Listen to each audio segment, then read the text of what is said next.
बहुत कम लोगों को ये पता होगा कि चौसर का निर्माण भी भगवान शिव ने ही किया था। एक दिन महादेव ने देवी पार्वती से कहा कि आज मैंने एक नए खेल का निर्माण किया है। उनके अनुरोध पर दोनों चौसर का खेल खेलने लगे। चूंकि चौसर का निर्माण महादेव ने किया था, वे जीतते जा रहे थे। अंत में माता पार्वती ने कहा कि ये उचित नहीं है। अगर ये एक खेल है तो उसके नियम भी होने चाहिए। उनके ऐसा कहने पर महादेव ने चौसर के नियम बनाए और एक बार फिर चौसर का खेल आरंभ हो गया। इससे पहले कि हम वीडियो में आगे बढ़े, यदि अभी तक आपने हमारे चैनल धर्म संज्ञान को सब्सक्राइब नहीं किया है, तो कृपया सब्सक्राइब कर लें ताकि आने वाली वीडियो का नोटिफिकेशन सबसे पहले आपको मिलता रहे। इस बार माता पार्वती बार बार विजय होने लगी और थोड़े ही समय में भगवान शिव अपना सब कुछ हार गए। अंत में भगवान शिव ने लीला करते हुए कैलाश को भी दांव पर लगाया और हार गए।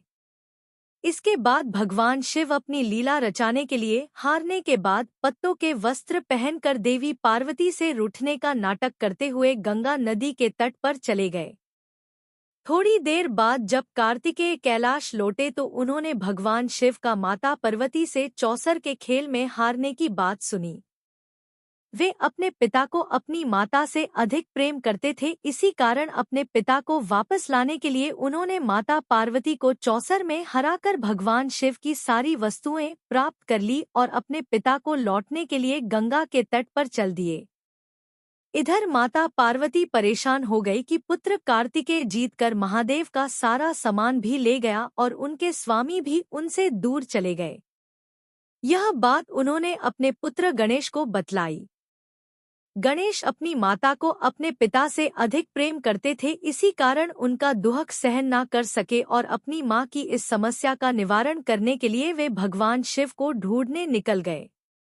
गंगा के तट पर जब उनकी भेंट भगवान शिव से हुई तो उन्होंने उनके साथ चौसर का खेल खेला तथा उन्हीं की माया से उन्हें हराकर उनकी सभी वस्तुएं पुनः प्राप्त कर ली। भगवान शिव के सभी वस्तुएं लेकर गणेश मां पार्वती के पास पहुंचे तथा उन्हें अपनी विजय का समाचार सुनाया। गणेश को अकेले देख वे बोली कि तुम्हें अपने पिता को भी साथ लेकर आना चाहिए था। तब गणेश पुनः भगवान शिव को ढूंढने निकल पड़े। भगवान शिव गणेश को हरिद्वार में कार्तिकेय के साथ भ्रमण करते हुए मिले।